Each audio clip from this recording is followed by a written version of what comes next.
Okay, the recording is started. So reminder, privacy policy, if you talk up, people are going to see you and know that so if you don't want to be recorded, this is your time to not speak up. Otherwise, feel free to chat when the time comes or send up questions when you have a question. All right. So training day 3, Monday, March 21. We ended with crossings and laterals last week. So our last obstacle to look at is trees. And then we're going to start from here. Reminder again, use either the chat bubble or raise your hand to send a question. I'll keep looking online to make sure that I'm keeping up with everything. And I will stop for questions between subjects before we go off to the next one. Next question. Here, let me just go back one. So going to trees, and I'm hoping my internet is not going to be a pain today. It's been really slow, so I don't lose anything. I think with all the kids home from, oh goodness gracious. Yes, I have.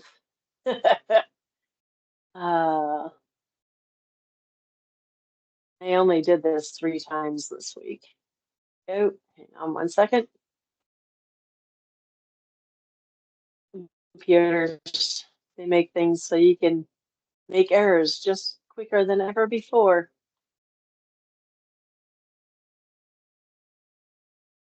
Just a second here, it's almost there. You have a new system and it just does things weird. Come on. So trees. Wow,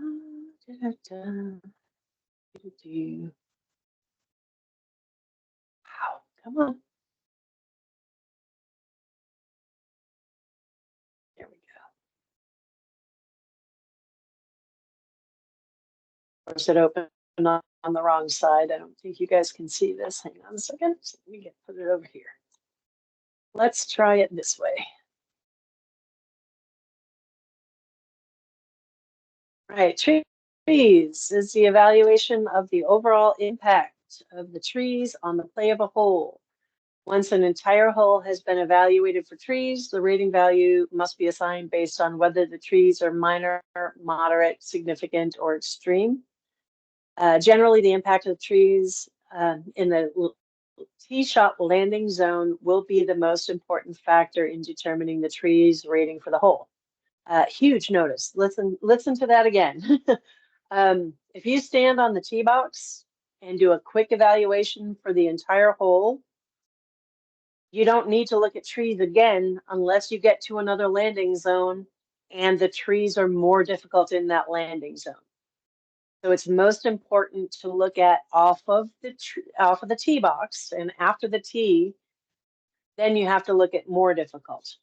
Otherwise, I don't need you to stop at every landing zone, especially if it's less difficult. We don't care if it's less. We're going to start at the tee and then add if we need to add the difficulty. You want to determine the difficulty factor for trees by considering the following for each shot that is played on the hole. Second, there we go. Based on the scratch player's ability to recover for the trees. And I'll talk about that, so why we use the scratch player in a minute. We want to look at the number, height, and density at mid-season. That's a keynote there, at mid-season, of trees in each landing area and on the line of play to the next target. The distance of the trees from the center of the landing zone, example, trees closely border a narrow fairway landing zone, are more difficult. That didn't get finished. Those are more difficult than trees. I could have really thick trees that are 50 yards away. That would barely count, or I can have a couple of trees that are right along a narrow landing zone that might have more impact. So you still want to look at the distance of trees from the center of the landing zone. And then the length of the shot required to reach the next landing zone. Again, recovery is typically easier with short shots since more types of shots can be played.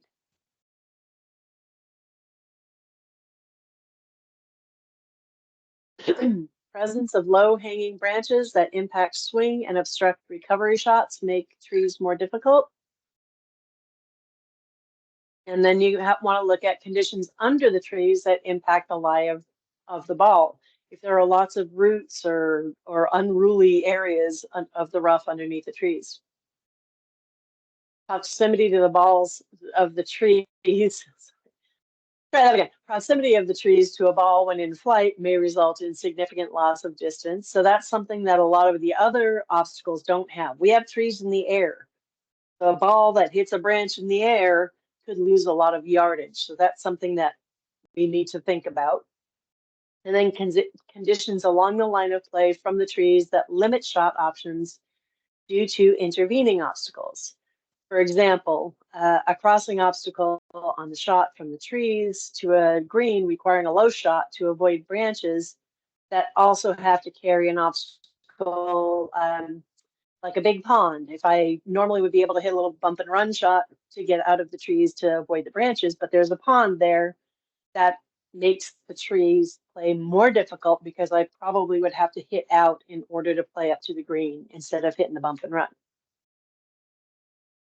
So mid-season conditions, even if we rate now, the beginning of the year, we haven't filled out the trees yet. We want to think about what the trees are going to look like for the majority of the season. So this could be the end of the season or the beginning. I mean, we're just coming out of spring. We're just getting leaves popping out now. So we want to think about what the trees would look like in the middle of the season. A couple of the notes out of the guide. Trees that are overhanging or otherwise reducing the effective width of a fairway may also be recognized as a width adjustment to the fairway.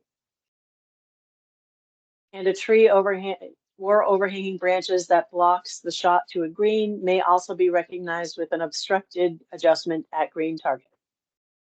But sometimes you have trees that affect other things, and that's when width or obstructed to the green target would be involved.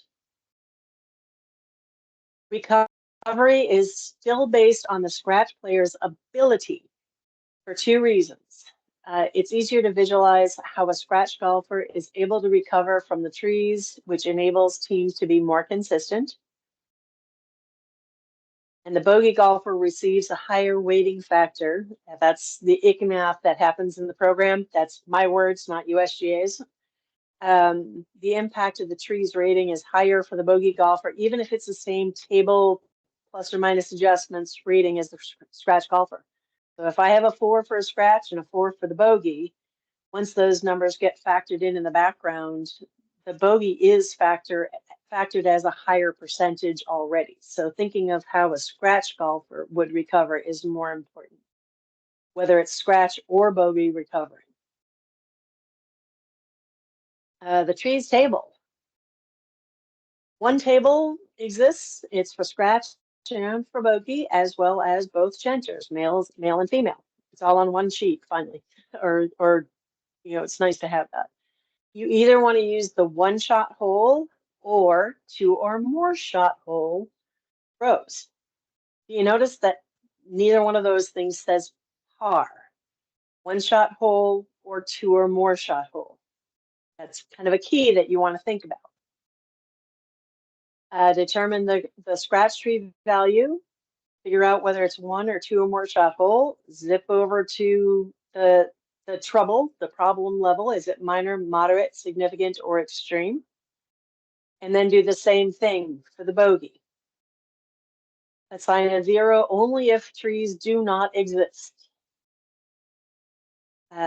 If trees are within 50 yards on either side of the line of play or within 50 yards around a green, it should be at least a 1.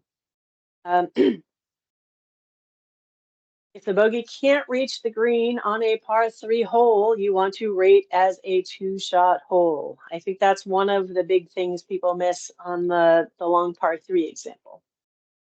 Just something to think about there. When you look at this chart, all values may be adjusted plus or minus 1 point. So you can, all of those two or more shot rows, you know, it's not quite a 4, give it a 3. If it's just a little bit more than a 2, but not quite a 4, if it's a 4, but not quite a 6, tweeners are always encouraged.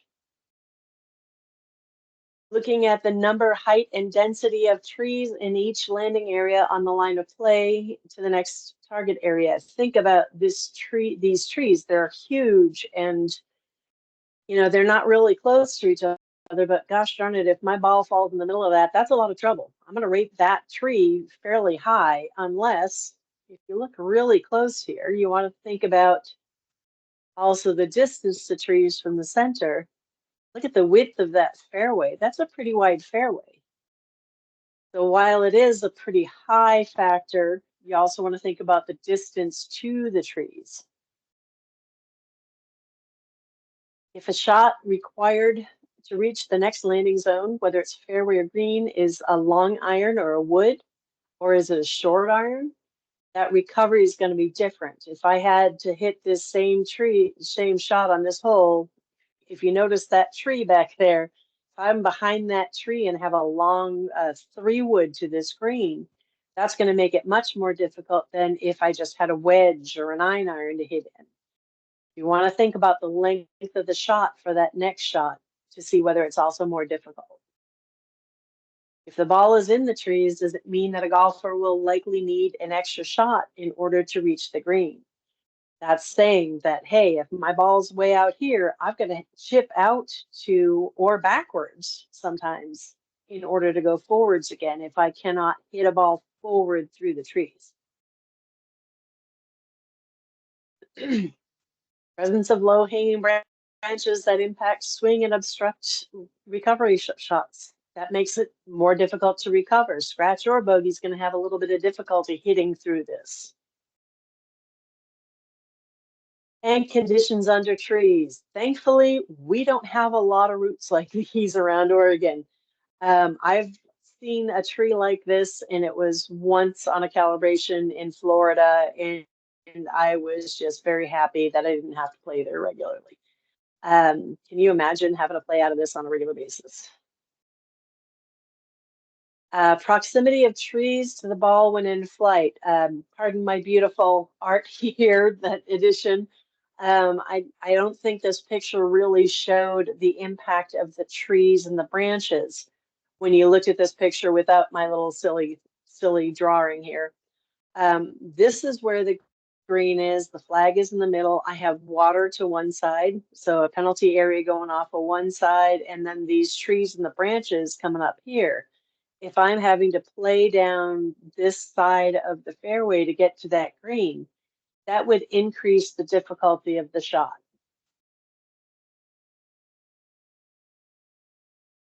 Obstruction, again, a little extra art. I think it shows the edges of those trees a little bit better.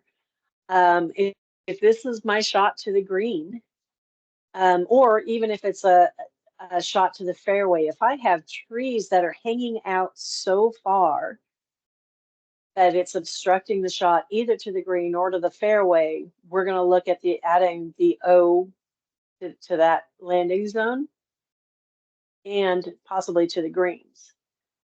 Please note, you do not want to apply the obstruct to the tree number if you have used the shoot adjustment.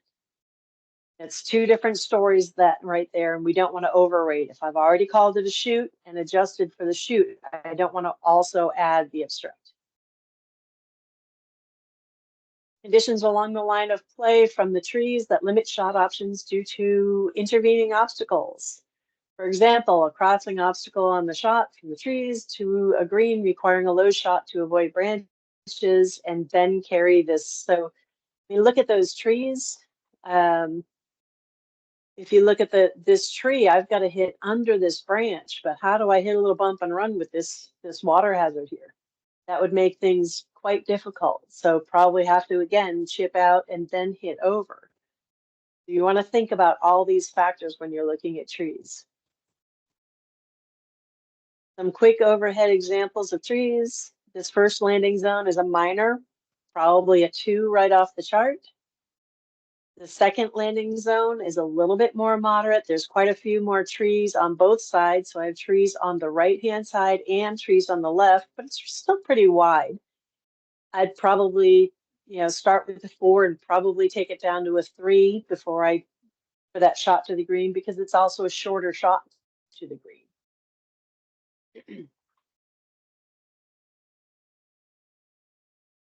This is 14 and 15, I believe it is, at Salem Golf Club. On this one shot, it's fairly moderate. They're pretty thick. It's not the widest fairway there. They're pretty thick, but there's some areas, if I had somebody in here, there's no trees right at that area, but I have to get to this landing zone before I can have a clear shot. Remember your line of play. If I'm hitting from here out, I have to think about trees all the way along that line of play. The next hole, that's a narrower landing zone with trees that are even thicker. And if I measured it off of the tee, that would probably be a shoot adjustment, which is listed as the letter H under adjustments.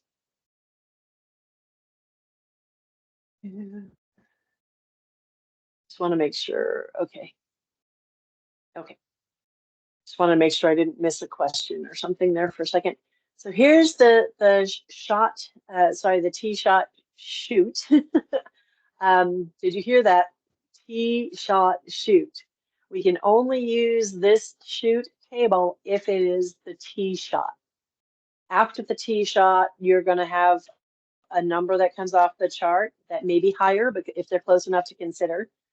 But you also want to think about the length of the shot. If I have somebody who's close to that area that's just chipping through, probably not. But again, this is the H adjustment, and a quick example. Oh, that's the next page, sorry. Shoots on subsequent air shots are rated using the obstruct adjustment and then whatever number you're bringing up off of the chart. So if I had a 4 off of the chart in obstruction and it was the second shot, I would give that O, not a shoot adjustment. So quick example here. If I measured 120 yards deep and I had an area where the trees were only 16 yards wide, let me go back to that chart. Again, it's 120 yards deep and 16 yards wide. So 16 yards wide out to 120, drop down to the bottom. That would be a +2. Any questions on how to rate that? Remember, we're looking at where the branches come as close as possible together. You're not looking at the tree trunks. So the answer there is a +2. So you'd figure out whatever, I mean, this is some pretty gnarly trees. They're really thick. There's a lot of them together. Probably you might even be starting with a 6 on this hole. You'd start with your 6 and then add the H or the shoot adjustment of +2 to that. Quick note about the pampas grass. We've had this issue in the past where there has been a note that specifies that shrubs that are measured to a certain height are considered trees. I'm bringing it up because the last time we rated Langdon Farms, and this was my fault for not talking about the group on the other side. I know what Langdon Farms does. They cut the pampas grass down totally, and then they let it grow throughout the year, and then they get to fall and they cut it down again. Every year it happens, and it's only really big at the end of the year. We want to talk to the course and find out what the conditions are. So what time of the year are we rating? If we rate Langdon Farms now, it looks like a bunch of hay bales that are set out because of how far they cut it down. They literally cut it down this tall, this far around. It's just gone. Is the grass regularly trimmed or is it wild, just let go all the time? We want to discuss this before rating on a course where this has lots of impact. And don't call it trees if it's only big for part of the year. So let me give you a couple of examples. This thing just keeps bumping up on me here. Hang on. There. So that's what a lot of them look like when they're cut down either at the end of the season and just start. I in Langdon, and I'm going to go and take a picture of the pampas grass once every month or so just to get this true cycle of what I'm talking about. And then it grows a little bit bigger and just gets a little bit higher. Then it starts getting a little bit thick and even thicker. If it looked like this here the whole year, we might be thinking of it as a tree, although it doesn't have any overhead branches. So probably not even still, we'd probably be assessing it more under rough and recoverability. If a ball gets in there, it's pretty lost. And then if we picture this bush without the, the bench in front of it, this huge thing of pampas grass, might consider, again, calling that rough and recoverability, not necessarily, even still, probably not listed under trees. I think they removed, I'll have to look again to see if they left that if trees are over 6 feet tall or bushes are over 6 feet tall. I still don't think we'd be rating this as trees. So we want to think about that. I know this year, if Langdon ever calls, we're going to have to be assessing this one. Does anybody have any questions about trees? If you have any questions, you can unmute yourself or hit the little raise hand button. Not hearing any questions. I'm going to go ahead and close out and go back to the rest of the presentation.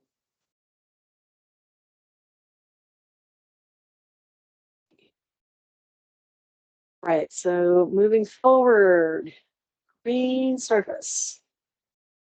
Oh, are you going to do this every time?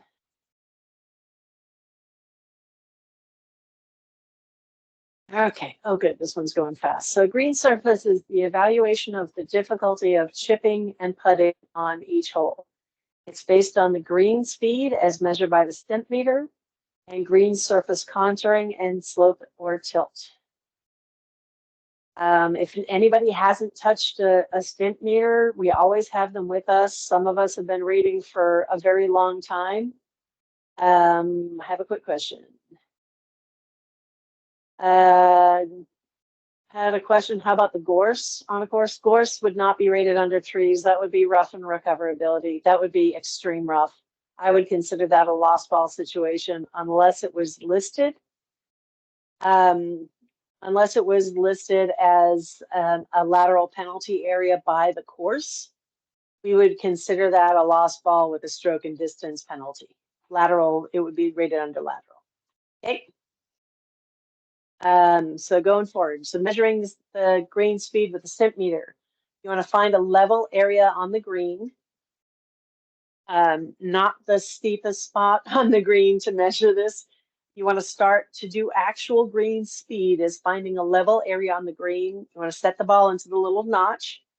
So that ball is showing right where the notch is, and lift the Stimpmeter slowly until the gravity takes over. Repeat that 3 times. And you measure the distance the balls roll, and then you repeat it 2 to 6 times, at least 3 times in the opposite direction. If it's, and that's just getting the speed. So that's just looking at how many yards uphill, downhill, side hill, whatever you're looking at. When we look at the surface to look at the slope and stance issues on the green, we're not looking at the speed as much. We're just comparing uphill, downhill, side hill, not looking at the speed itself. Typically, if the course pays attention and gets me the information, that's what we'd be looking for, is getting that information from the golf course. Like I said, luckily we don't have to do this too often. Most courses provide their average in-season green speed. That's important. Again, average in season. If we get there early in the season, might still be damp. We might be there after they've had a major tournament and it's like it's pushed up a little speedier than normal. We might get there after they've aerated the greens and they're not quite running the normal speed. So we want to always ask the course, and a lot of courses don't even have a Stimpmeter and might not even care what the speed is. We've learned that a little bit over the years, but we can take care of that if we need to. I always have the stent meters with us, even though we might not be measuring, and I always have them in the cart either way. Looking at the chart, you want to read first by green speed and second by contour. If the green speed is 10'6" and it's moderately contoured, you want to look at 10'6" and go to moderately contoured. If we don't know what the speed is for the golf course, we might come back and we might actually take what I call column values. So relatively flat, gently sloped is column A, moderately contoured, moderately sloped, column B, and third column is column C. So think of it as A, B, C. As long as we get those letters and I sort out afterwards how fast or slow the greens are, then I can pull the numbers out. Remember, in this situation where that green is speed is 10'6" and it's moderately contoured, I have 7 and 8 in parentheses. When you see that and you're recording that information or sharing it with the rest of the group, you just read it as 7, 8. It would be 7 and 8 for bogey. So table values in parentheses are bogey ratings. So that is how that would be listed on the Form 1 if we were doing that right now. So again, 7 for scratch, 8 for bogey. Second note on there, a tiered green is considered at least moderately contoured. Hang on a second. So even if I have a very flat plateau and a very flat plateau with a 2-foot ramp in between, that would be considered tiered. We want to start that, even though I have 2 flat areas, we're going to start with moderately contoured, so column B, and then add the tier adjustment. And as you'll see, that's just a bogey. A green divided into 3 or more circles due to surface contours or tiers is considered highly contoured. That's another one I don't think we do. We don't typically have 3 circles, but you never know. Contour descriptions. Relatively flat surface is one with few knolls and swales and may cause subtle breaks. The amount of downhill to uphill roll would be less than 2 to 1, less than or equal to 2 to 1. Moderately contoured slope surface is one with prominent knolls and swales and may create many breaks or more profound breaks. Amount of roll downhill to uphill will be between 2 to 1 and 3 to 1. Reminder that I can have a totally flat green that is pitched so hard that balls being put go roll 2 to 1, versus a hole that has lots of contours and swales. Highly contoured surface is one with large knolls or steep swales or numerous shelves designed for hole locations. Amount of roll downhill to uphill would be 3 to 1, more than 3 to 1. I think this is one, if anybody's played Emerald Valley, that number 4 green, before it was fixed and softened, would have been in column 4 or 5 because it was so steep.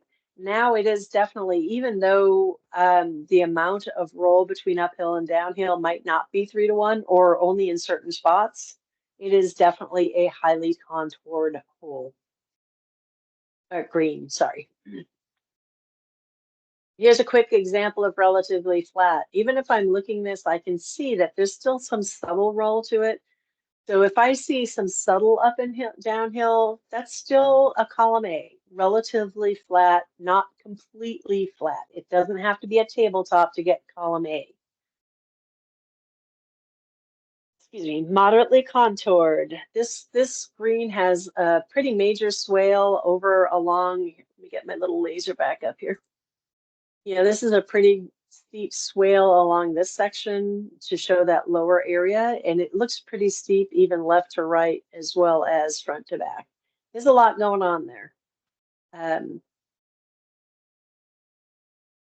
And highly contoured.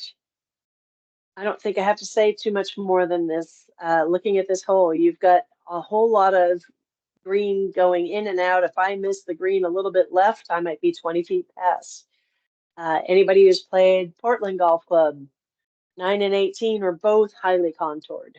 I remember sitting out there when working one of the amateur tournament when they were trying to find a place to put a hole one day, and they had sped up the green so fast that only left them a couple of very small areas to place holes that were legal or at least not insane places. Here are your adjustments for green surface. If unpleasant turf conditions on the putting green cause well-struck putts to routinely miss the hole, such conditions must prevail through the mid-season. If we get to a golf course and it's early in the season and they've had a difficult winter, we need to assume that that green's going to recover. If we get to a golf course and we find out that the greens have been rough for several years, we'd probably be adding this U. Reminder that this rating that we are providing is supposed to be good for 7 years, not for right that moment. So we want to think about the overall time that that rating is going to be valid. Again, that U adjustment happens if we apply the circle concept, and I think this is being missed a fair bit. If I don't see the word circle somewhere, I might not know when I'm putting the information in the system that circle concept has been used. So if the team leaders could make sure that I see that word somewhere, if you are doing circle concept, so I can make sure that this adjustment also gets applied to green surface, I think I'd appreciate that. That's a note that I need to make sure that I'm letting people know. T, if a green is tiered, you only add +1 to the bogey. Reminder, if we get to some really good golf courses, if it's tiered and highly contoured and running faster than 10 feet, you might already have a 10 before you get to that point. If the tier puts it up to 11, the maximum I can have is a 10. So no matter what you add up to, 10 is my maximum. You might still want to put the T notation there saying, hey, I looked at it and couldn't give it, but just something to know. That's a pretty quick one. Anybody have any questions about green surface? All good? We're going to go ahead and go forward. Again, raise your hand or write in chat. We're going to go forward from here. We're going to look at psychological. And it's kind of a funny thing to think about, but the psychology is added by the computer. But yes, we've all gotten to a golf course and realized, oh gosh, I have a tournament, and you just know that it's going to be more difficult, or you get to a course or a specific hole that you have difficulty with. You know, psychological is part of the game of golf. This is how they factor it in with the numbers. So psychological is the evaluation of the cumulative effect of the obstacles on a player's score. It's not calculated by us. It's not calculated by humans. The course rating program will assess it based on the numbers in the obstacle ratings. It's good to know, even though we don't typically do this, it's just good to know that it is calculated to show how overrating or underrating may further affect course or slope ratings. So here's the look. It starts with looking at the number of obstacles rated 5 or greater. And then it totals, adds those all up together. And it's going to look at either the scratch or the bogey, or possibly both. It's going to apply the number of obstacles and then total it to this table. And then repeat that process for both scratch and bogey for male and female. So quick example here. And oh good, this is the new chart. So I look at this information, I see all the numbers that are 5 or greater and what they add up to. So the scratch psychological, the number of obstacles equals 4, and then you add up the scratch obstacles 5 or greater, that equals 22. So that would be a psychological rating of 3. For the bogey psychological, there are 6 obstacles that are 5 or greater. You add up all the bogey obstacles that are 5 or greater to get 36, and that would be an obstacle value of, of psychological value of at least 5. That's telling me there's a lot of water crossing, water stuff. And as we go, there's the adjustments here.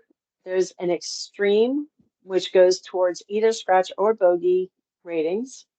If any other obstacles have an extreme rating of 10, you're going to start with the minimal psychological rating of 5. So for bogey, if one of those ratings was a 10, she's a 5 off the chart. So we might even add more to that. And if you have 2 or more 10s on a hole, this is going to be an incredibly difficult hole. So you want to start thinking about that. If I get a psychological rating that's that high, are we not laying up? Is there a place to lay up? There's a lot of things you want to start thinking about when I have numbers that are that much higher. There's also the X for extraordinary. If a bogey female, and it's bogey only and female only, so bogey female, if she has a crossing or lateral ratings that are 5 or greater, her minimum bogey psychological rating is 3. So on that last one, she had, let me go back quickly.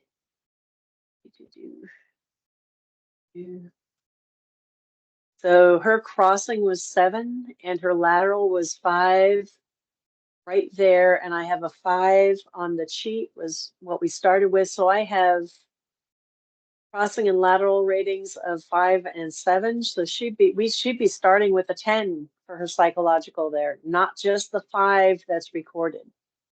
Because I have crossing and lateral ratings. One was a 5, one was a 7.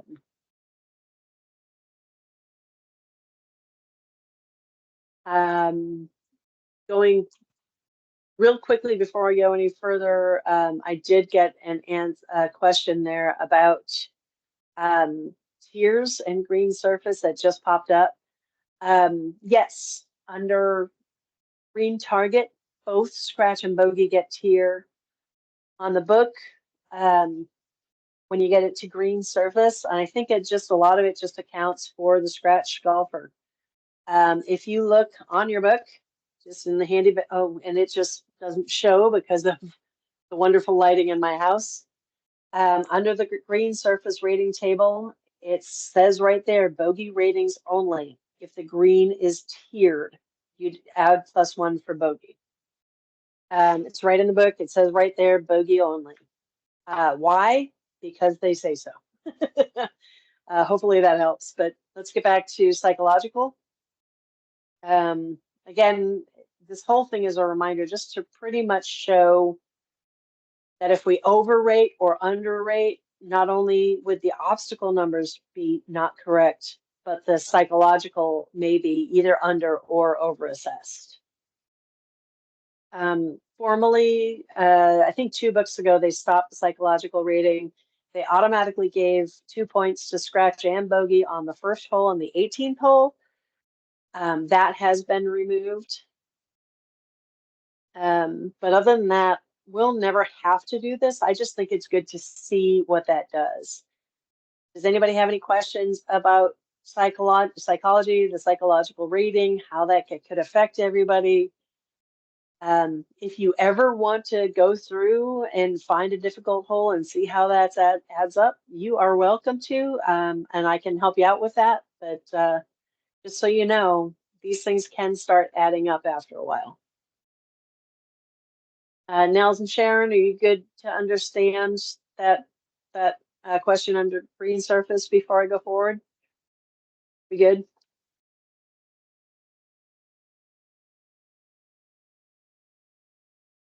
Okay, thank you. All right, going forward.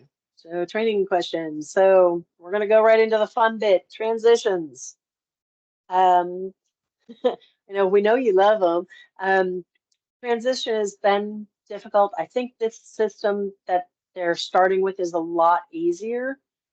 We're going to think of it, oh, never mind that. There's an example on page 18 I was going to bring up, but I've got some other pictures that I've worked into this. You want to think about the transition zone. It's an area close to or on the green that is just beyond the average distance a golfer can expect to hit with consistency.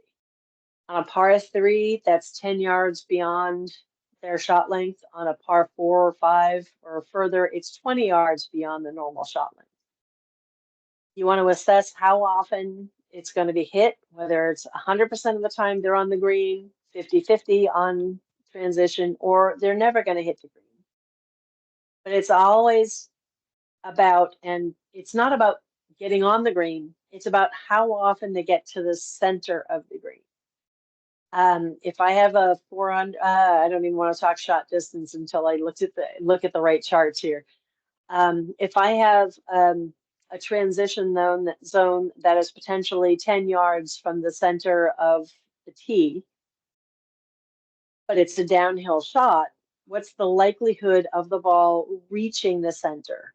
Not how often it's going to get on the edge or just barely on the green, but how often it would get to the center of the green. Anyways, you take the average of the long shot, which would give you a high green target, and the average of the short shot, or the averaging the two, the long shot and the short shot. Reminder that there's no more +1 or -1.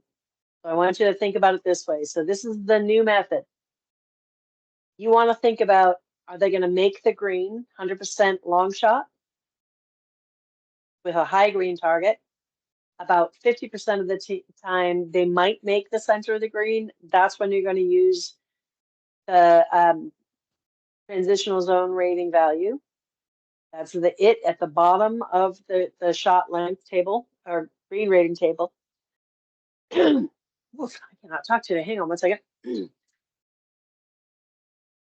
And if they're never going to make the green, you want to think about using the short shot length to the table and just assigning a tee length or a tee shot length off the green. Reminder that we need to assess the entire 20-yard landing zone, not just the end, not just the end line. We're thinking about all the things that can come into play where the ball lands and rolls out. Think about the beginning of the landing zone, not just the end of rollout. What obstacles might prevent a ball from getting its entire roll, and what are the dimensions of the green?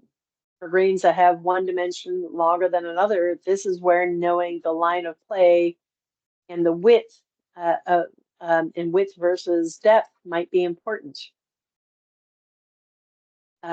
Looking at the long shot into this green, a slight downhill 10 feet or 10 yards short of the center of the green, it might get there 50% of the time. But if I have a really wide but shallow green, it might not. So you want to look at all the factors.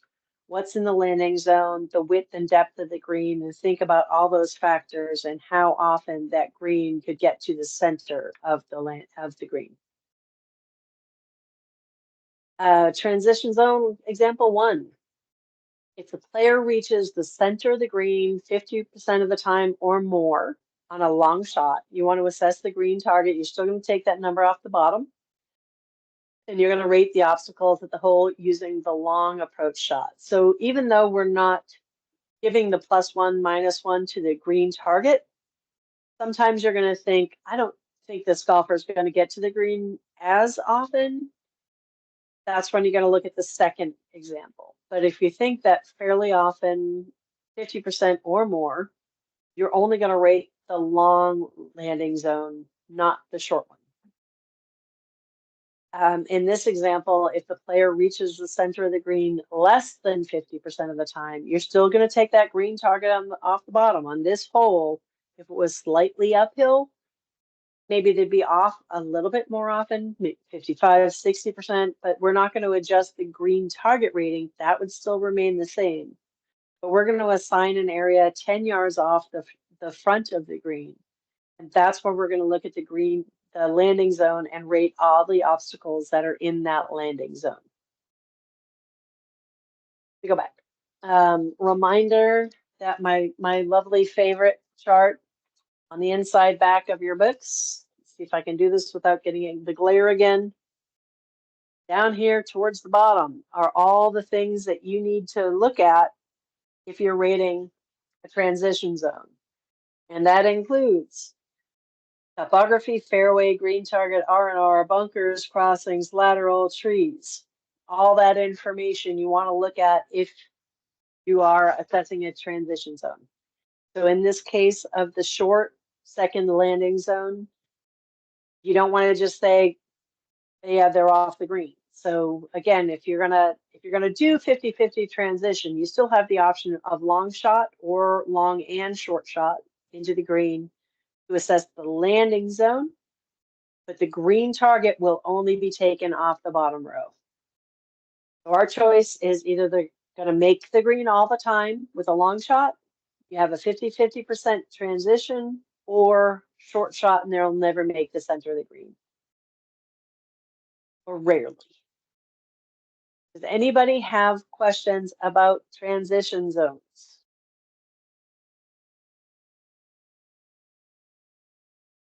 They're going to come up, and it's okay. And every situation is going to be treated just a little bit different. So just so you know, it is important.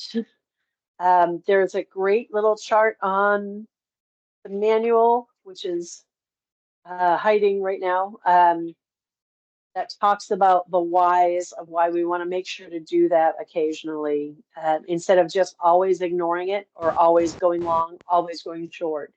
Sometimes that transition zone is necessary. I have a question. Yes. In the area on transition zones, it mentions when you're looking at that short shot and rating obstacles, or the longer shot and rating obstacles, says to rate topography, fairway, crossing obstacles, lateral obstacles, and trees. It's leaving out the R&R and bunkers.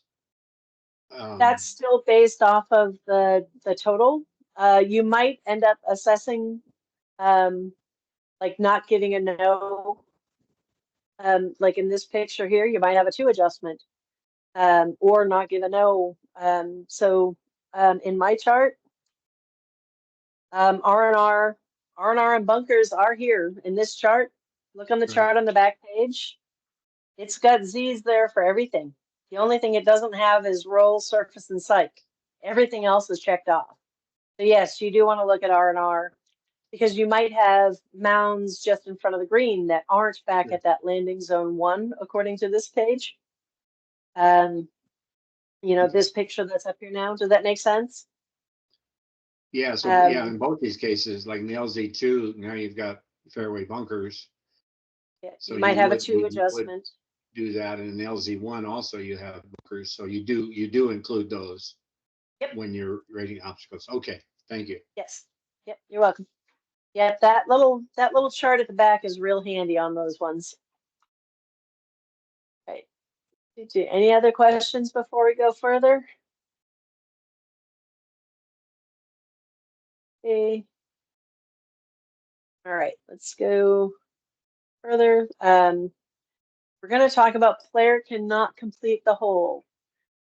This is pretty rare for Scratch, like extremely rare. One of the reasons that this has come up is more for those courses that are beyond 7,000 yards and at elevation where the Scratch can hit longer shots. So we're not going to have this happen to Scratches very often, but we do have it happen for bogeys, bogey male occasionally, and bogey female more than anybody else. Poor bogey lady just gets put in some awful spots sometimes. In the situation where this happens, you need to assign a safe landing area. So in the condition of this picture, think of this as being the male golfer. He only hits it 200 yards. He can't safely carry that pond, that lateral, or that crossing penalty area that's listed there.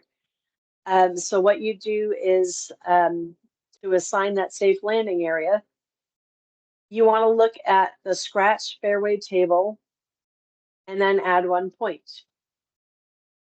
So if the scratch landing area, which is, oops, my little laser went away again. So if this arrow here that's going across was the scratch landing area, whatever number that they had off that chart, you can bump it up 1 point. You want to use the highest crossing value point that's available plus landing area, plus adjustments. So if this shot were a shot to the green, for instance, and that was the green where the landing area is, you'd probably have to have whatever the crossing adjustment is off the table plus the carry adjustment. For subsequent shots, you want to assume the crossing didn't occur, and then normal shot lengths. So you want to assume that he had those normal shot lengths, even though we know technically he can't get to that spot. It's a tough process, and it really is pretty rare that we're going to have to do this process. But we had to figure out some way of covering that. And to be honest, I'm trying to think of holes other than very, very long par threes or very long carries off of a tee box where it's 150, 175 to get to the fairway, and it's our poor bogey lady who can't hit it. If this weren't water here, that'd be a different story. We'd be adding R&R for the bogey adjustment, carry adjustment for the bogey, and some other things. But again, literally, this is often for the bogey player who shouldn't be playing back that far anyway. It's tough, and hopefully it doesn't happen very often. Hopefully everybody always has a chart hanging out with them, or has at least one person should have their manual with them on a rating. I believe the procedure is outlined in the guide as well. I might have to go double check that. Anyways, going forward. Ooh, good one. Michael Williams just brought up Camas Meadows, number 11. That carry over that. Yeah, that's a good place where the process would happen. Bogey mail off, I think the second tee back can't make it. But, well, you have the option there to chip up to the forward tee and then hit over. It's pretty gross. And yes, the red tee is over the wetlands and is a different par at that length as well. I believe, at least for men, it's a par 3 instead of a par 4. I can't remember if the women, it's a par 3 or 4. Good thing to bring up there. This handy chart, that's what I just showed you on the last one. This chart is one of my favorite things. It allows you for a quick lookup to see which adjustment applies where. For example, somebody says trees are a 4 and we're going to add bounce. Can you add bounce to trees? No. If you look at the bounce adjustment on where it applies, it can only apply to lateral. Where do I adjust for layup? Fairway and R&R. So you can see if I have a layup, I have to have an adjustment on fairway, and I have an adjustment on R&R. Please note, again, that has those fancy schmancy asterisks. Anytime I see asterisk, that shot has to apply to the proper place. We're going to go talk about the quiz hole. Are you ready for this? Think about this hole. It is a par 3 hole. It is 230 yards, and we're going to rate this for men. You know, this example, if anybody knows this hole, we all know that that's not, but we're going to look at this as if it is a 230-yard hole. Here's your information, 230 yards. The area in front of the green, this little 20-yard landing zone here, averages 17 yards wide. Notice it's skinnier on one end and wider on another. So we're going to look at the average anytime those widths are different. It is relatively flat and it's mowed to fairway height. Elevation from tee to green is only 6 feet high. So hopefully everybody, and you can see all of the green. So we know that there's no visibility adjustments. Topography, I want you to think of it as a par 3 hole. And then I'm going to tell you what we still need to look at. Green size is given to us, 20 by 35. Numbers are added up there. 20 by 35 is 55. Divide it in half is 27.5. 28, it's column 5. Lateral, sorry, let's go back to rough height. One of the things I wanted to point out by giving you the numbers and just instead of just saying what the height is, I want you to look at the rough is cut to 1 3/4 inches and it gets up to about 2 1/4 before it gets mowed back down. So I've got about 1/2 inch of play there. And sometimes it's 1 1/4 inches and sometimes it's 2 1/4. Hopefully, what I'd like to see if I don't give you that actual number is to look at averaging that. That average is 2 inches. That 2-inch average on your little handy dandy books is now in here. That would be what was our tweener row previously, which now has its own row in the book. I love how shiny it is. I think it's my window's open and it's glaring in here. So we now have that 2-inch column in here. So we no longer have to look at adding or subtracting 1 from one of the other columns. The note on lateral is there's lateral 38 yards away to the left-hand side, and it's the entire hole, and it uses stroke and distance penalty. Stroke and distance penalty, that K being the indicator. Should have just given a capital K there. And then behind the green is an area that's 28 yards away, but it's penalty area, but it's only behind the green. Green surface is moderately contoured, stimp meters 10'6". Trees are a minor problem to the right, short of the green. Here's your tree right there. And frankly, I know that there's a couple over here, and maybe I could have gotten a bigger picture to show that, but that tree right there is the issue. In psychology, I can tell you right now, we don't have enough big numbers to give that to even worry about what that looks like. All right, here's your reminders. If the bogey cannot reach a par 3 in one shot, it is still a par 3, but for bogey, it is a 2-shot hole.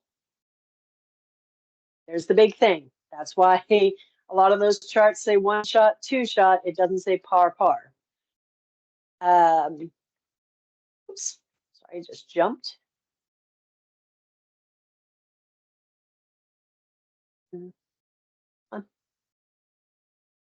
In that landing zone, you need to measure everything, including topography, lateral, bunkers, trees, etc. Have a landing zone, have to measure everything. While you're going to measure the fairway, that width counts towards the recoverability and rough number as a 3 adjustment.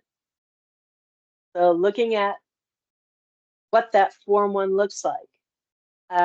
First thing you might see something written here about rate as a par 3 hole. You might see something else, and we'll discuss that in a minute as well. If the elevation from tee to green is less than 10 feet of elevation, you can't have a topography unless the bogey is off the green. I'll talk about those notes in a minute. So what it looks like there is I have a 0 for scratch and a 1 for bogey. So off the list, it said that it was a minor recovery in that area. I know that the course rating system won't even allow me to put a number in fairway if it's listed as a par 3. And I can manually change that if, in like the case at Orchard Hills, number 2 is definitely a par 4. So I can manually adjust the par to make sense for the hole. But that number 17, that 17-yard wide average, if it helps you, draw that right on your page, circle the yardage and point it right down to R&R, because that's where it's important. That 3 adjustment of +2, because this number is less than 20 yards wide and cut to fairway height. If there was an area that had no fairway cut, or less than 20 yards, it's +2. If it is 20 yards or more and cut to fairway height, it's only a +1. Going forward, green target, just straight off the green target, using the distance of 230 for scratch and 30 for bogey, is a 6 for scratch, 2 for bogey. R&R numbers off of the chart, going to the 2-inch hole, it's 4 off of the chart for scratch, 2 off the chart for bogey, 2 plus the 3 adjustment of +2 equals 4. So that's where I'm getting 4 and 4.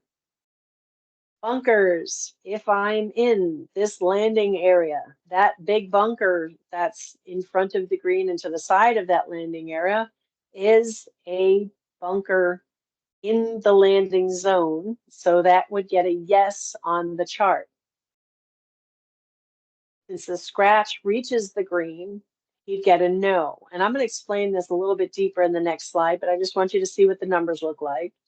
So off the chart, scratch would have had a 5 -1 because it's a par 3, +1 because it's 1 deep at 3.5 feet deep. It's a +1 on depth for men. A reminder, I said it was a third surrounding. A third is between quarter and half. Hopefully we all know our pieces of pie. Nothing on the crossing, lateral. Here's another big one that gets missed.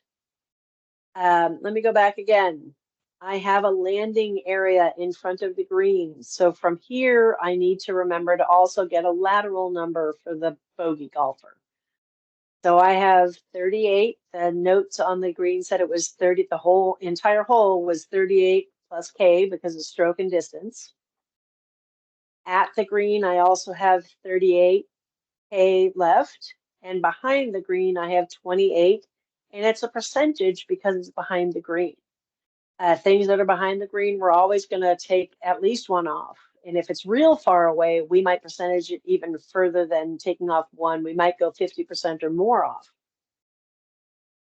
So when you look at the numbers, I have a 200-yard shot to 38, which is a 3 off of the chart for bogey, plus K equals a 4. That's how I'm getting a 4 here for the bogey. If I look at the information for the green, that 28 yards and behind, so scratch has a 230-yard shot, which is a 4 off of the chart to the 28, but it's a -1 because it's behind, so that would be a 3. Bogey has a 2 off of the chart. When I start looking, that's it. Now remember, bogey to the green is from this landing yard to the green. He's hitting 30 yards.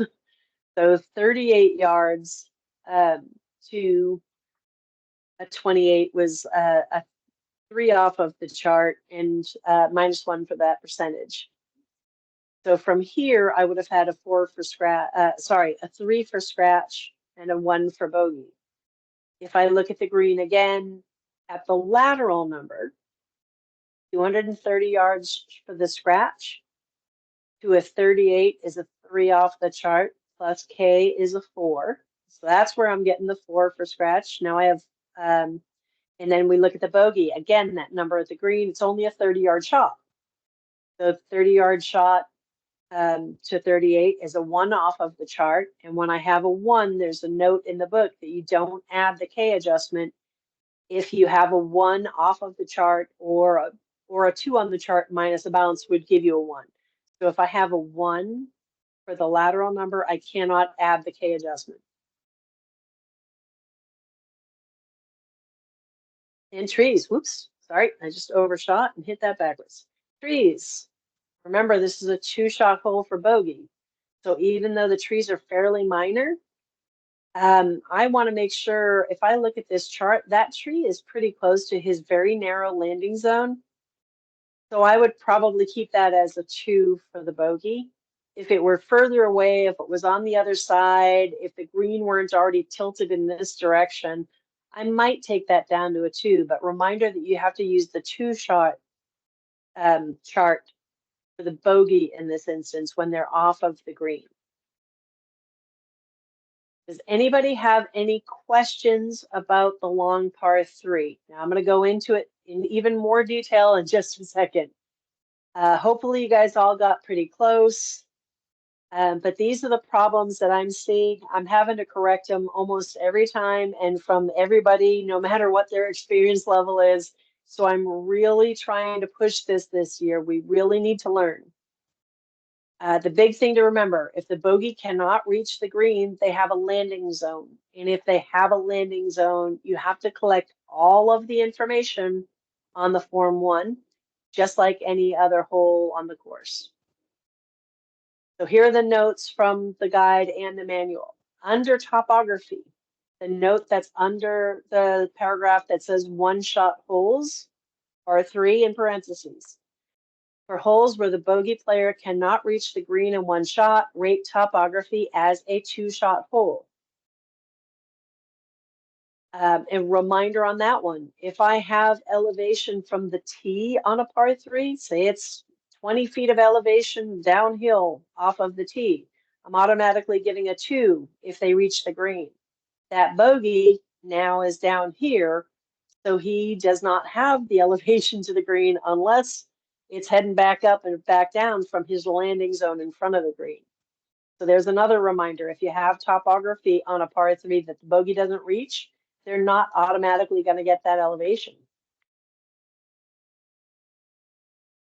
Under fairways, there's a note under par 3 holes for the bogey player. On holes where the bogey player cannot reach the center of the green in one shot, areas short of the green are taken into account by the par 3 adjustment under R&R of +1 or +2. And bunkers, the note under bunkers is if the bogey player cannot reach the center of the green in one shot, greenside bunkers may qualify as fairway bunkers, even though there is no fairway on a par 3 hole. And this is my words here. Basically, you're not giving the no on a par 3 if there are bunkers near their landing zone off the front of the green.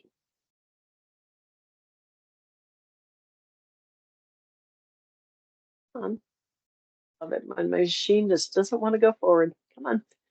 And lateral, the last note there, while there is no specific par 3 note, we record and assess that shot length at the landing zone, whether it's fairway or green, and the distance to the lateral obstacle from the center of the landing zone. So reminder that if he's off the green, he's got 2 shots. Again, you've got 2 shots. You have the full tee shot, or he might be laying up to be short of that green on a par 3 as well. You want to think about the shot length to that landing zone and then the distance. That's a good difference between if we just took the green number, he'd have a 1 or a 2. So in his landing zone, he's got a 4. That's a pretty good jump. Again, any questions about par 3s before we move forward? All right. Or that's the long par 3 with the bogey can't reach. Now I want to talk about a little bit of 2 different things.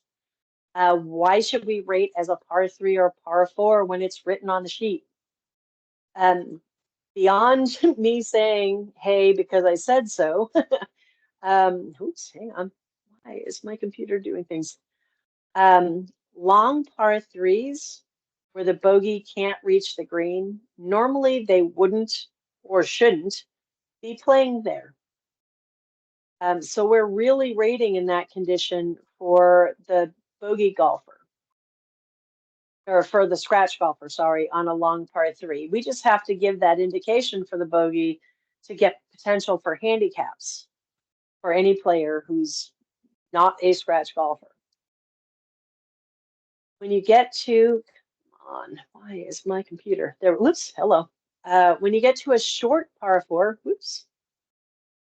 When you get to a short par 4 where the scratch player might or could reach the green, normally they wouldn't be playing that far forward. Why it's important now, when you rate other than what we ask you for, it's going to artificially skew the course and slope rating as a disadvantage for the player who is playing that tee. And par really didn't matter in the system until 2020 when the World Handicap System made par relevant to handicapping and target score. Now we want to make sure that we think about what happens in either situation. We have long par threes now that are designed as a par three. So again, it's part of how the hole was designed to be played. If it's designed to be played as a par three and we have a par three yardage, then we need to rate it as a par three.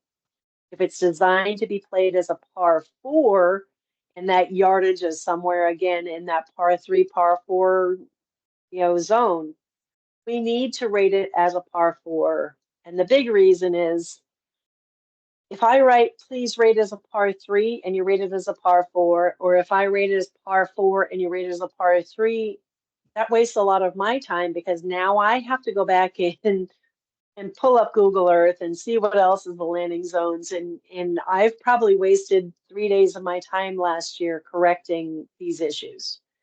So if you see on the top of that hole, rate as a par three, please rate as a par three. If you see rate as a par four, please rate as a par four. Now I'm going to show you on a similar hole, same situation, same green. If we were supposed to rate that as a par four, this is what it looks like. Think of that hole now, that same hole that we were just looking at with the same issues. If this were the forward tee on a par four hole, how does that look different? Well, I have a topography for the scratch now, which didn't exist before. Technically, it's a choice layup, but we're not really going to give that layup adjustment here. So I'm not going to force lay up the scratch to 30 yards because that would artificially inflate the scratch numbers again. So getting a choice layup in that situation would work. I now have a fairway numbers, which I didn't have as a par three. And since the scratch laid up, whether it's forced or by choice, we're going to give a layup adjustment of -1 for that scratch. They both scratch and bogey would have been a 5 off of the fairway otherwise. Both scratch and bogey now have a low green target. I have 2 and 2. Look at that R&R difference. If we rate it as a par three or a par four, that's a big difference between. Again, scratch would have been a 2 off of the chart minus a layup adjustment because that's where he laid up. When you get to bunkers, they both have they're both not getting a no adjustment since that landing zone in front of the green does have a bunker there. Reminder that the scratch has a lower shot length. So his 2, that's why it went from a 4 down to a 3. He now has a 2 off of green target instead of a 6. So where he also isn't getting the no off, he would have been a 2 off of the chart and add 1 for depth. There's no crossing. So laterals where the difference comes in. So think about that scratch golfer. He's only hitting 200 yards to that same 38 yards off the front of the green, which is a 2 on the chart plus 1 for a 3. And then that short shot to the green. He's not going to get any higher than a 3 off of this hole. And if I break down that information for at the green, if he hit at that 30-yard shot now to what is behind the green, I don't think I trust these numbers very much. I might have to look at that again because that looks a little bit off. That short shot to the green should have been a very low number. So I wouldn't trust that 28 with the percentage off of here because that should have been a 30-yard shot. That should be a pretty low number. But again, that short shot to the 38 lateral, again, it's 30 yards. So you can see here how different those two things look. So I'm putting out that plea one last time, one more time. Hopefully I don't have to say it too many more times this year. If you see on your forms, rate as a par 3, rate it as a par 3. And if you see on the form, rate it as a par 4, please rate it as a par 4, even if the scratch can reach the green. Please. Thank you. Does anybody have any question on that situation? Tony? Yes, I do. Just to clarify, when we're rating it as a par 4 for the scratch who could reach the green, in the past, I think you've told us to lay him about 10 yards off the green. Is that true, or where do we lay that? Or where do we take the obstacle measures for the scratch in that case? Off the front of the green, off the front of the green is appropriate. You can think of it as 10 yards off the front. If that area is a bad area, you might need to put them back a little bit further, but whatever you get, and let me grab my book real quick. No matter how far you put them off, that green target is going to be 2 until it gets beyond 60 yards. So it's not going to affect his green target very much. It might tweak a landing zone. It might tweak a lateral a little bit, but just off the front of the green is appropriate. In this situation, putting him in the same landing zone as the bogey makes sense because you're already there. You're already measuring that information. Okay. And we do a layup adjustment in that case. Yeah. Okay. Yeah, I wouldn't do the forced layup. I wouldn't do the layup adjustment on the top of the sheet. But yeah, think about that, especially for the fairway rating. He's hitting, a lesser iron to the same spot where the bogey is hitting a driver. Okay. They shouldn't have the same number in that condition. So taking it down would be definitely appropriate on fairway.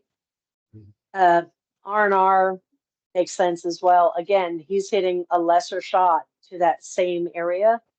So he's hitting, I don't know what club a scratch golfer hits to 200 instead of 230. It's probably a 3 iron, 4 iron, 5 iron. Nobody hits a 4 iron anymore. I don't know. So he's definitely hitting a lesser club to that same area. So taking that adjustment down still makes sense. Okay. Thank you. Okay. You're welcome. All right. Anybody else have questions there? Good to go forward? Okay. All right. So now we're going to talk about some basic information. So basic rules for course rating teams. For each hole, the rating team must be composed. These are the USGA rules. They're actually on the inside of the front of the USGA World Handicap System Manual, which keeps doing weird things to my screen. I'm bouncing all over the place. Anyways, for each hole, the rating team must, or for each hole, should be for each course. It does say hole. Anyways, for each hole, the course rating team must be composed of a minimum of 3 trained and experienced raters. When they're saying this, that they're talking men and women on one course. We're not going to have 3 people rating at one time because we rate front and back, and then men and women at the same time.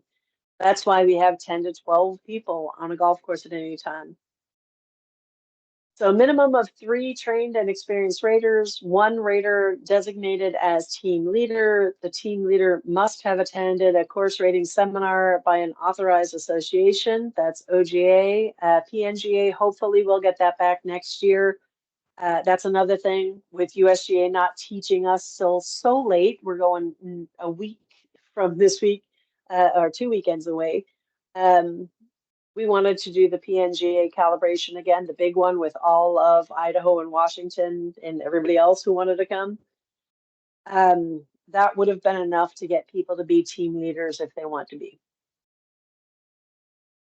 To avoid bias, do not serve as a team leader when your home course is being rated. That includes, I know for me, I still consider Forest Hills Golf Course to be my home course when I rate Forest Hills, even though I will rate from the men's tees. Sorry, my phone is going off all of a sudden. I'm going to turn this down so it's not making extra noises on your side. Come on. There. Anyways, that doesn't mean your home course. All right. So if you are a female team leader and it's your home course, you can rate for the men because that's not your home course. If you're a male team leader and are rating your home course, you can rate as a female because that is not your home course. So something to think about. It doesn't mean that you're excluded from rating your home course. It just wants you to not be a team leader that day. And it also doesn't mean you can't be part of a team, just not the team leader. They used to say, don't even rate your home course. So that's a different story over the last couple of years. We don't rate the course while we're playing it, or you don't play the course while you're rating. Don't rate the course while you're playing. But again, I want to put out that reminder that we are playing to support the rater, to make sure that we don't miss anything, we don't overrate anything, and we don't underrate anything. And we want to make sure, there it is. We want to view each hole from the teeing ground. So somebody somewhere has to stop at the tee and look out. So hopefully it's your whole team. That minute on the tee, not even a minute, should take 30 seconds or less, unless there's a dog leg, something that you're looking forward. So you want to view each hole from the teeing ground, each of the landing zones for scratch and bogey players, and at the green. Typically, we send somebody out to the green. Other people measure the fairway landing zones. But it is important that somebody somewhere always stops at the tee to give a quick assessment. You want to rate the obstacles in order with the guidelines established on the course rating system guide, not how you play the hole. Remember that we are rating by the guide, not your play, not my play, not anybody's play, but per the scratch and bogey that's listed in the guide.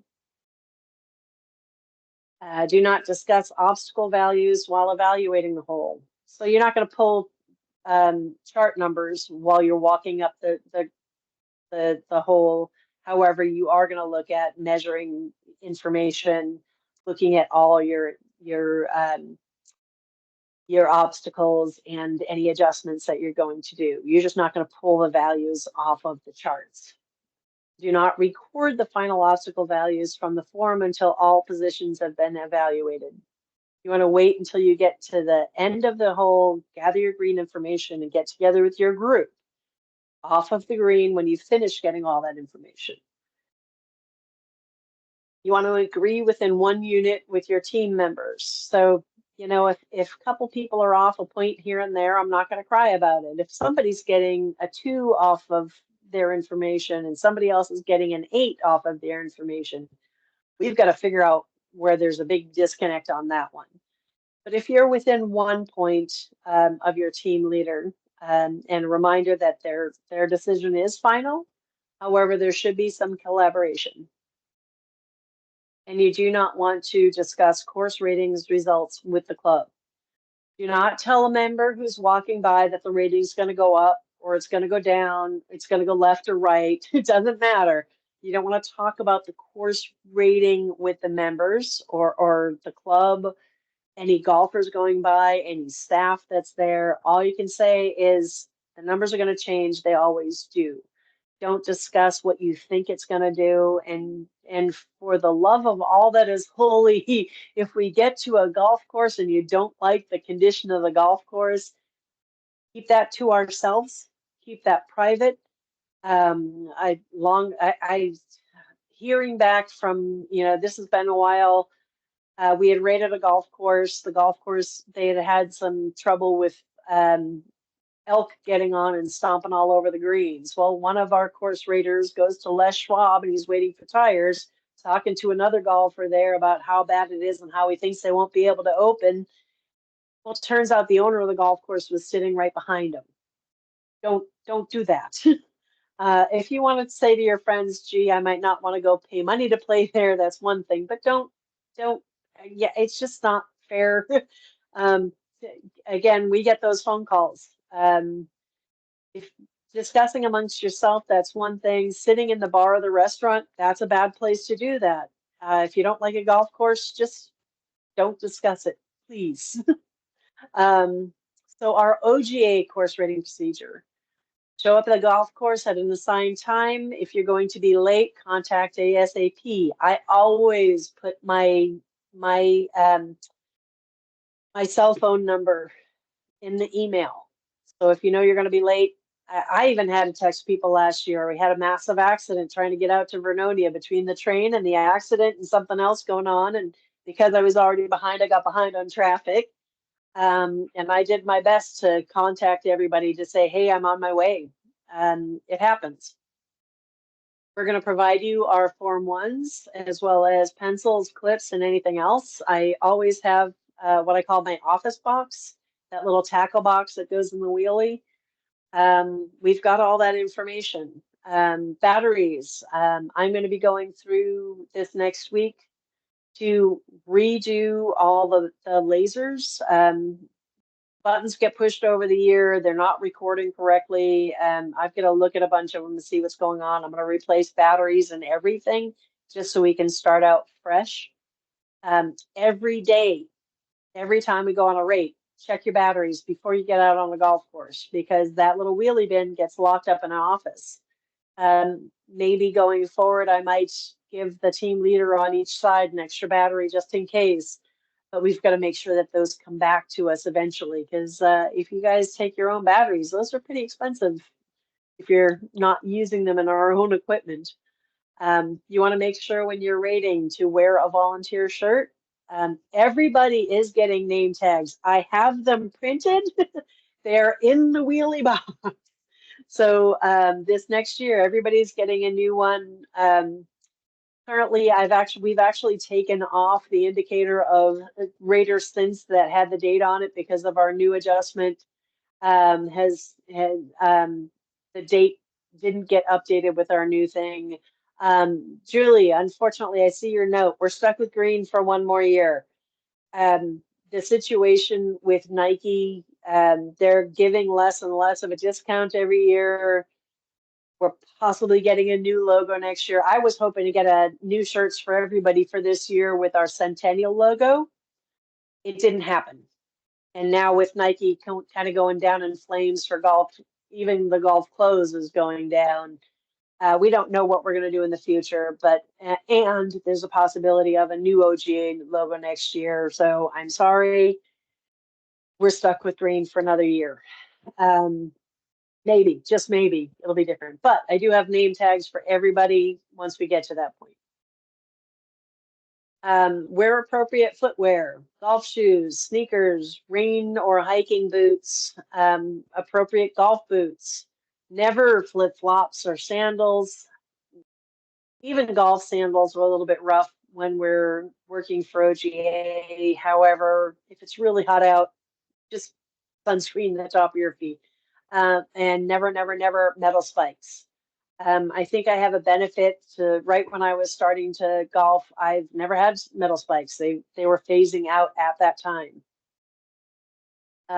Please remember that when you are rating as well as playing the course, whether it's the day before we rate, the day that we rate, the day before or after, you're representing OGA. It's one thing having a beer when we're golfing afterwards, but don't have a beer and shots and drinks and getting snockered. We had one person who thankfully left, but I was about to have to deal with that volunteer at some point if she had kept going. We want to make sure that we're always treating the golf course with respect. If I see anybody slamming clubs, that's going to call into question.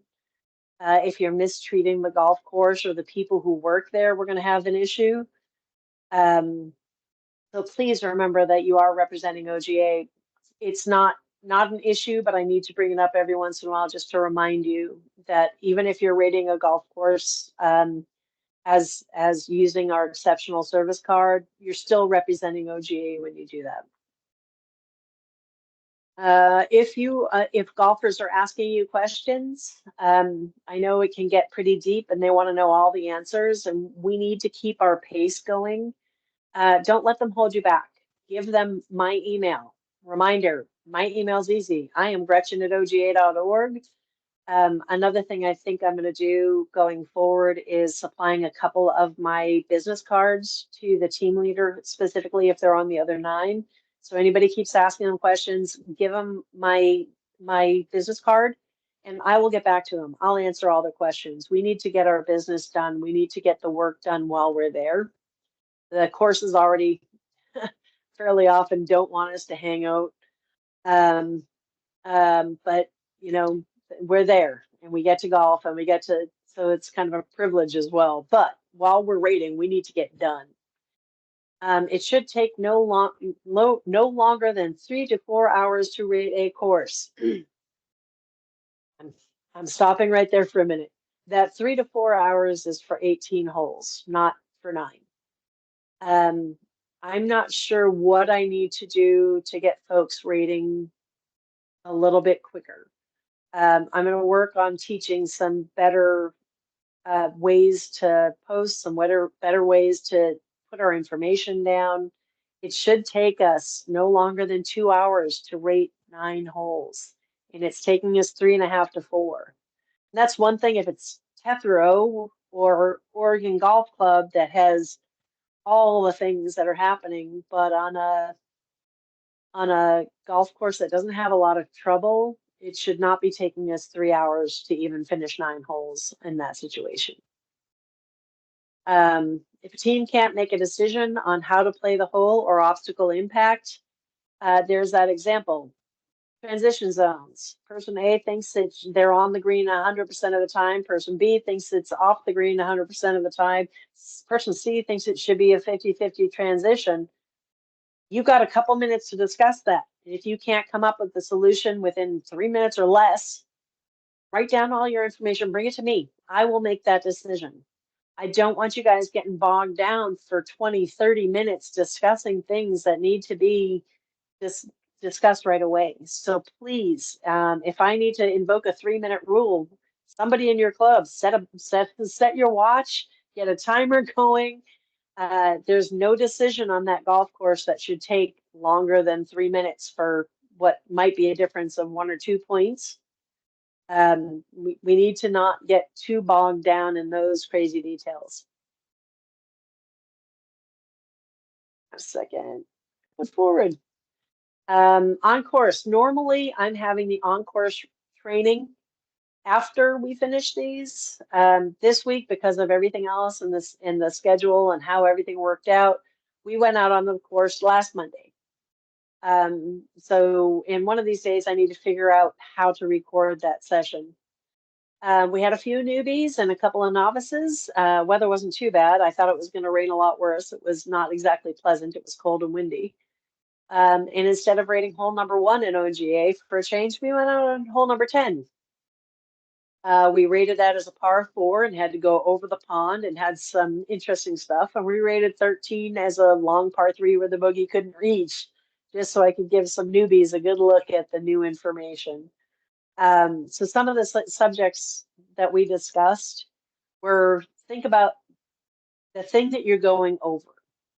So they wanted to get a crossing, or they were asking about crossings on bunkers.